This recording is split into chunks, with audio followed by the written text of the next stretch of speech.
hospital corridor smelled faintly of antiseptic and fear. Rain lashed against the tall glass windows as the storm outside echoed the chaos within.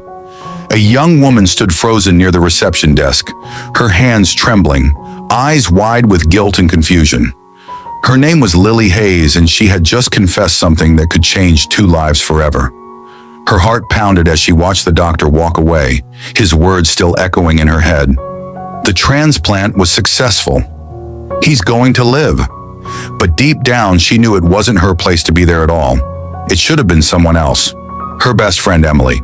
Before you continue, if you believe in kindness, forgiveness, and second chances, please like this video, share it with someone who needs hope, and subscribe to our channel for more heartfelt stories like this one. The story began 2 months earlier, on a cold spring morning in Chicago.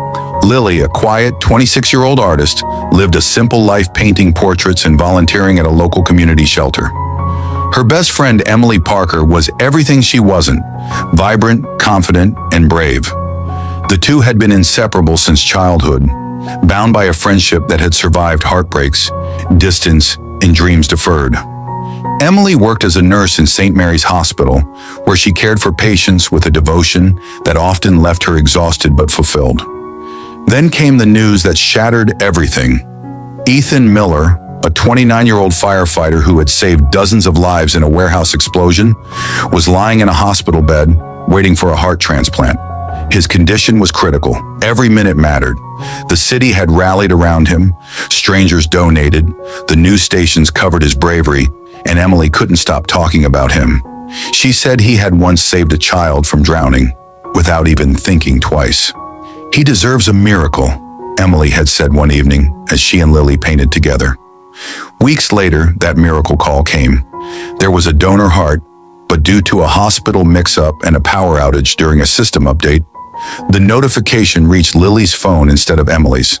They had both signed up as medical volunteers in the same registry, often working in overlapping shifts. Lily had rushed to the hospital, panicking, thinking Emily had sent her to represent her, not realizing until later that she had been mistakenly logged as the registered donor match. By the time she figured it out, it was too late. The hospital was already preparing her for the surgery screening. But here was the truth. Lily wasn't there as a donor. She was there to support the medical team and help the staff. Yet when she saw Ethan on that hospital bed, pale, weak, and fighting to breathe, something inside her broke. The nurses said they couldn't find the original donor who had matched, and Ethan's condition was worsening by the minute. They needed immediate consent to proceed with an emergency compatibility test. Lily hesitated. She wanted to tell them she wasn't the match. She wanted to call Emily. But when she saw the small boy sitting outside Ethan's room, a child clutching a drawing of his father in a firefighter's uniform, her voice faltered. The boy's eyes were full of tears. "Please save my dad," he whispered to no one in particular. And in that moment, Lily did something unthinkable. She signed the consent form. Days passed. She underwent tests. Miraculously, she was a compatible partial donor.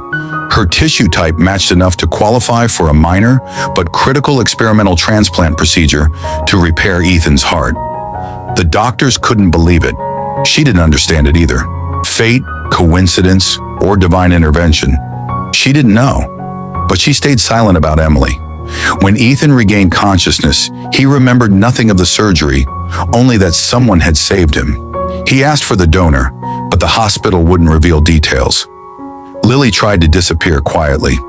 She hadn't done it for recognition, just to make sure he lived, but the guilt was unbearable.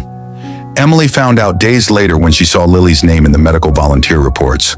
Her silence, her absence from home, her sudden fatigue, it all made sense. Emily confronted her, eyes filled with disbelief and betrayal. "You took my place," Emily said, voice trembling. "I was supposed to be the one there." Lily couldn't respond. She had no defense, only tears.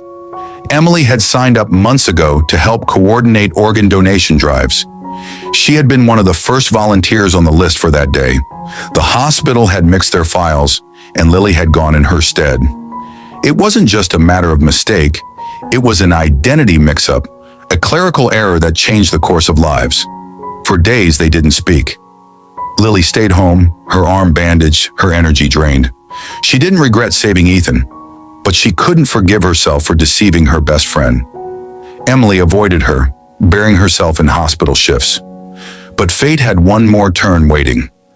A month later, Lily was invited to an award ceremony organized by the fire department. Ethan had requested it. He wanted to meet the person who had saved him.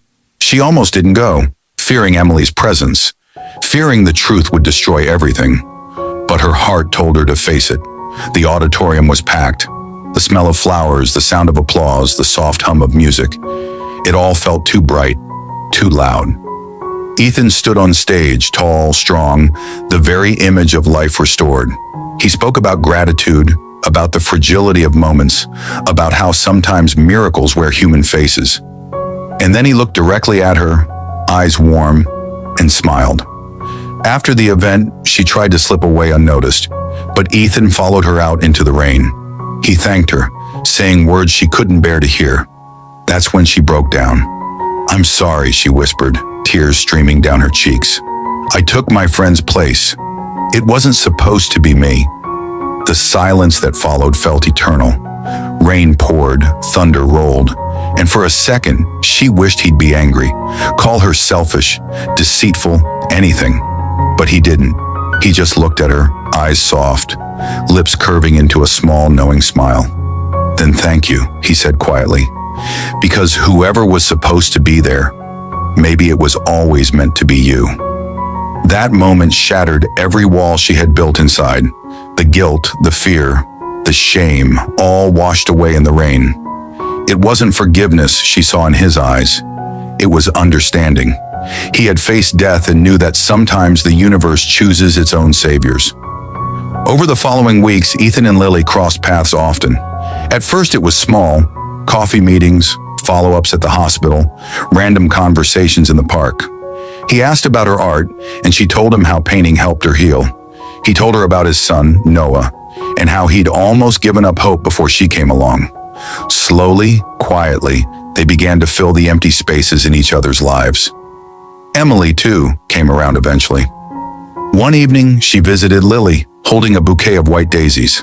Her eyes were softer this time, her anger replaced with something deeper. "You did what I would have done," she said, voice breaking. "Maybe you just got there first." They hugged, both crying, finally realizing that love, in friendship or in sacrifice, didn't always follow rules. It was messy, human, and pure. As time passed, Lily's health improved. Her art began to flourish. She started a series of paintings titled Hearts That Heal, dedicated to silent acts of kindness. Nurses, firefighters, donors, and friends who gave without asking anything in return. The series went viral, capturing hearts across the city. And at her first exhibition, Ethan stood silently in the crowd, his little boy holding her hand. When reporters asked about the inspiration behind her work, she simply said, "Sometimes the people who make mistakes are the ones who remind us that kindness still exists." Months later, as she walked out of the gallery that night, the same rain that once carried her guilt now felt like grace falling from the sky. Ethan walked beside her, holding an umbrella, their hands brushing softly. There were no grand confessions, no dramatic promises, just quiet understanding, the kind that didn't need words. If this story touched your heart, please don't forget to like, share, and subscribe. Every click helps us spread kindness, forgiveness, and second chances across the world. And before this story ends, tell us in the comments, would you have done what Lily did if it meant saving a stranger's life? Because sometimes the most unexpected choices lead us to the most beautiful destinies. As the night deepened, the rain slowed to a drizzle. Lily looked at Ethan one last time under the soft glow of the streetlights. The city hummed around them, cars passing, lights flickering, life moving on. But in that single moment, there was peace, the kind that comes only after storms. She smiled faintly and whispered, "Maybe we were both meant to be here." Ethan's reply was barely a murmur, but it lingered in her heart long after. "Yes," he said, "right where we belong." And with that, two broken lives found a reason to believe again. Proof that even the smallest act of courage can rewrite destiny, heal hearts, and bring light where darkness once lived.